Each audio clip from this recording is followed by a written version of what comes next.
Deputado Onyx Lorenzoni. O deputado Onyx Lorenzoni está pedindo tempo de líder, então 3 minutos e acresçam o tempo de líder como DEM. Ministro, o artigo 50 da Constituição Federal permite que o Parlamento convoque o ministro de Estado. No caso de uma convocação, Vossa Excelência se sentiria honrado ou desonrado? Essa é a primeira pergunta, porque eu tenho uma luta aqui para que o Parlamento não convide ministros, para que o Parlamento convoque, porque isso faz parte da necessária autonomia do Poder Legislativo, que tem que ser superada, e Vossa Excelência seguramente concordará comigo. Eu vou contar uma história aqui, ministro. Aqui tem um, que eu estou lembrando, 2. Nós éramos os 7 ou 8, no máximo 10, da bancada da bala em 2003, 2004 e 2005. Quando o famigerado Estatuto de Desarmamento, porque era um projeto de poder que o PT tinha, junto com o Foro de São Paulo, para a América Latina, e precisava desarmar a população. Se a gente for para a história, o senhor é um homem culto, sabe que todos os regimes totalitários de base socialista e comunista desarmaram a sua população. Aí, uma grande rede de televisão entrou junto nessa conversa, sabe lá por que interesse, né? E o que nós tivemos aqui? Nós tivemos a votação. E nós que defendíamos a vida naquela época eram chamados da bancada da bala. Eu tenho muito orgulho de ser da bancada da bala.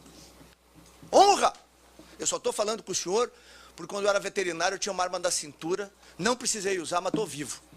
E os PMs que atenderam a ocorrência foram esfaqueados pela pessoa que estava diante de mim. Então, eu vou contar outras histórias para o senhor entender. Vou contar, por exemplo, a história da vovó, da padaria da vovó em São Lourenço do Sul. 77 anos. Esta senhora, um ano antes, foi afogada no vaso sanitário por bandidos. Para fazer o quê? Para entregar o dinheirinho das economias da padaria da vovó. A mesma dupla, um ano depois, tentou agredi-la de novo. Quando eles entraram no estabelecimento, ela tinha um 38, ela disparou, um deitou, o outro fugiu. Aí ela deu uma entrevista para as redes de televisão do Rio Grande do Sul, ela dizia: eu fui humilhada, e eu dentro daquela patente, que lá na minha terra se chama patente, eu jurei que nunca mais eu ia ser humilhada. E para manter a sua dignidade, ela precisou comprar, ou ela disse que achou uma arma, que não era raspada, nada. Por que eu estou dizendo isso? O senhor sabe o que equivale um homem de 1,80 m, 20 anos, e um homem de 1,60 m e 80 anos? Só uma arma. Não tem outra coisa que os iguale. E aí, houve um ministro no governo Lula, que já é falecido, Dr. Márcio Tomás Bastos, que após o governo brasileiro, que governo não, a sociedade brasileira pagou o referendo. E foram, lá no Rio Grande Amado, 87,3% da população que votou pelo direito à legítima, à manutenção do direito de ter armas. No Brasil, 63,4%. Ministro, nenhum presidente no Brasil foi eleito com esse número de votos. E o que fez o ministro Márcio Tomás Bastos? Chamou as ONGs para o seu ministério, que o senhor ocupa hoje. Mas equivocadamente a assessoria chamou uma que era do nosso campo. E a palavra do ministro quando abriu a reunião é: perdemos o referendo e não esperávamos. Mas temos a lei, e quer eles queiram ou não queiram, eles era a sociedade brasileira. Nós vamos desarmá-los. E aí fez uma portaria que estabelece a discricionariedade na aplicação do Estatuto do Desarmamento, decisão política. E hoje, desde o governo Lula, e governo Dilma, e governo Temer, bota uma plaquinha imaginária na porta da casa de cada homem e cada mulher do Brasil. Pode entrar que não tem como se defender, ministro. Entra, que a casa é tua. E o homem do campo, ministro? Na minha terra, tem propriedade rural a 80 quilômetros da sede. Como é que a polícia chega? Aliás, a briosa Brigada Militar tem 180 anos comemorados no último sábado, que é uma das forças policiais mais respeitadas e admiradas do país. Graças a Deus o senhor não falou da brigada. Por senão nós ia brigar feio aqui. Muito feio. Agora, prova, né? É isso. Prova. O que é importante aqui, ministro, e eu quero defender o direito à legítima defesa, porque nós estamos numa guerra, ministro. 50 mil mortos no Brasil. Sim, ok, na média. O conflito árabe-israelense, que tem milhares de anos, nos últimos 20 anos não morreram 10 mil pessoas, com bomba, com todas aquelas coisas que nós assistimos lá. No Brasil, ministro, o policial puxa da arma e conta 1, 2, 3, 4, 5 segundos a disparar. Por isso que eles morrem feito mosca. Sabe por quê, ministro? Porque no Brasil não tem a exclusão de licitude formatada em lei. E aí, hoje, uma parte da imprensa brasileira diz o seguinte: policial baleou agressores. Vai lá ver, era o policial enfrentando 3, 4 bandidos. Hoje, algumas redes de televisão romantizam o bandido e criminalizam o policial. Ou nós damos suporte para aqueles que são a última fronteira, ou nós estamos perdidos.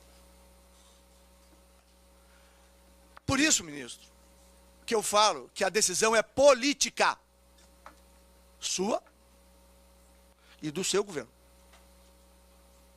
Porque, ao tirar a discricionariedade, o cidadão cumpriu os requisitos legais. Eu não estou abrindo mão de nenhum requisito legal. Ele fez teste psicológico, ele provou conhecimento de legislação, ele provou habilidade para usar arma, ok. Ele tem o direito à posse responsável e o efetivo porte. Eu tenho porte, eu me submeto como qualquer cidadão. Agora, não tem governo que tira minha arma, não. Porque eu fiz uma escolha. Eu morro lutando. Na minha casa, ninguém toca nos meus filhos. E se eu tiver que morrer, eu morro. Mas eu mato primeiro. E este é um direito inalienável. O Brasil, que votou por 64% para manter esse direito, ministro, tinha 3% da população brasileira armada. 3%. Naquela época, era 11,5 milhões de armas registradas no Brasil legalmente. Sabe quantas são hoje, ministro? Nos dados que eu recebi do seu ministério, 600 mil. Foram devolvidas nas campanhas de desarmamento em torno de mais ou menos 1,5 milhão de armas, ou um pouco mais, um pouco menos do que isso. Vamos deixar no razoável que tem 9 milhões de famílias no Brasil hoje que tem uma arma dentro de casa. Se o bandido entrar, ela atira no bandido. Ou atira para cima, espanta na propriedade rural. Sabe o que acontece? O bandido vai embora e fica livre. E sabe quem é que a polícia tem que prender? O dono da casa, a dona da casa, a vovó. Porque ela tem porte legal de arma, crime inafiançável. Isso é um absurdo, ministro. Um Estado que não nos dá segurança, um Estado que desprestigia as suas polícias, um Estado que bota no crucifixo as suas polícias militares, um Estado que não dá a sustentação necessária, que recebe dinheiro do povo para dar segurança e não dá. Esse Estado ainda lhe tira um mecanismo de defesa. Isso é profundamente injusto, isso é inaceitável. Aí foram ouvir a população brasileira.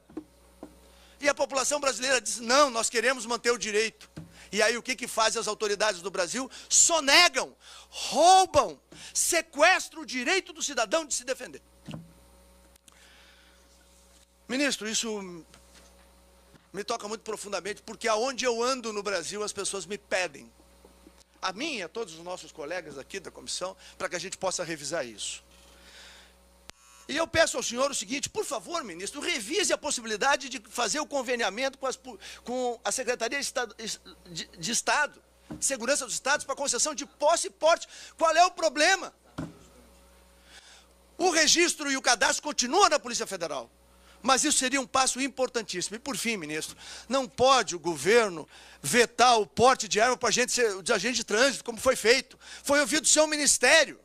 E foi retirado do agente de trânsito o direito de portar o porte. Por fim, ministro, concluo. Como é que o Estado brasileiro reconhece que um vigilante, que é a maior força hoje que nós temos no Brasil, pode somar todas as forças militares, policiais, o Exército, tem 1.200.000 visitantes no Brasil. Aí o governo, o Estado brasileiro reconhece que durante o horário de trabalho dele ele tem habilidade, capacidade de ter porte de arma. Aí ele tem a arma privada dele, registro direitinho. E essa concessão de porte não é reconhecida. O senhor sabe quanto custa para tirar um porte hoje, ministro? O senhor tem noção? R$ 1.500. O senhor sabe quanto custa para fazer um registro? R$ 500, ministro. E eu vou concluir, presidente, por favor, dizendo o seguinte: ministro Torquato, eu sei que o senhor é um homem de bem, e eu lhe respeito. eu vou lhe pedir, vou lhe implorar em nome das famílias brasileiras, das famílias gaúchas que aqui me deram a representação. Por favor, ministro, vamos dar condição a que o cidadão brasileiro possa escolher entre ter um instrumento de defesa ou não ter, dentro da lei. Mas nós precisamos arrumar e dar condição que o cidadão brasileiro possa se proteger. Hoje, o senhor oferece cordeiros para o holocausto da bandidagem. Obrigado. Isso não é justo e a gente não pode aceitar isso no nosso país. Obrigado, deputado.